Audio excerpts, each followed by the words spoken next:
If your dating life feels like a Netflix series with unlimited seasons, you get excited, you get disappointed, you start over again, I'm about to say something that might sting a little. It's probably not the dating apps. It's not bad luck. It's definitely not them. There's a quiet habit you're doing right now so invisible. It feels like having standards, but it is actually sabotaging the exact relationship you're praying for. Stay with me, because once you see this pattern, you cannot unsee it. I call it the chemistry lie. We've been taught by movies, TikTok clips, and rom-com culture that love should hit like a lightning bolt. Instant sparks, butterflies, that nervous feeling in your stomach. But here's the twist no one tells you. Psychologically, anxiety often disguises itself as attraction. That racing heart? That obsession after one date? That I can't stop thinking about them energy? That's not always chemistry.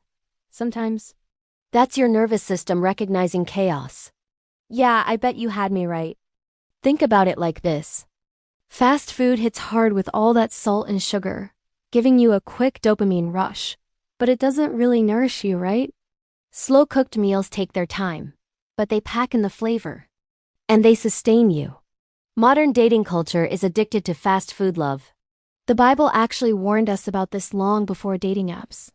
Proverbs chapter 31 verse 30 says, "Charm is deceptive, and beauty is fleeting." Now don't get me wrong here. The verse doesn't say attraction is evil. It says attraction is unreliable. Even Solomon, the wisest man who ever lived, wrote extensively about desire, warning that what looks exciting can quietly destroy you. So how do you know if this is you? Here are 3 signs. First, the superficial checklist. You reject people over height, job titles, or aesthetics. But you can't clearly explain your values. Jesus said in 1 Samuel chapter 16 verse 7, "Man looks at the outward appearance, but the Lord looks at the heart." If God prioritizes character, why don't we?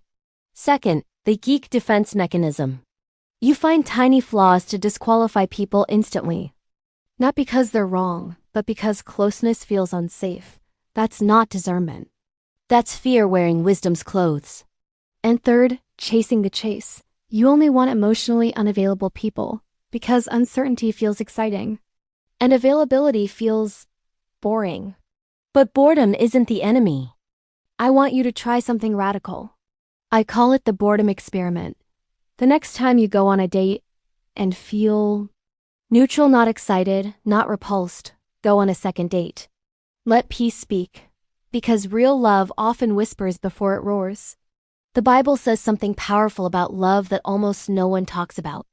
Song of Songs chapter 8 verse 4 says, "Do not arouse or awaken love before its own time." Think about that. The Bible never describes real love as rushed. It never calls it chaotic. It never celebrates anxiety as passion. God's love isn't forced. It isn't adrenaline-driven. It doesn't need to be chased or proven. Real love grows at the right pace. No adrenaline. No obsession. No emotional roller coaster. Just safety. Stop letting movie magic rob you of real connection. Real relationships aren't found. They're built. If this hit close to home, you need to watch this next, where I break down 5 red flags that quietly destroy relationships. Click right here. I'll see you there.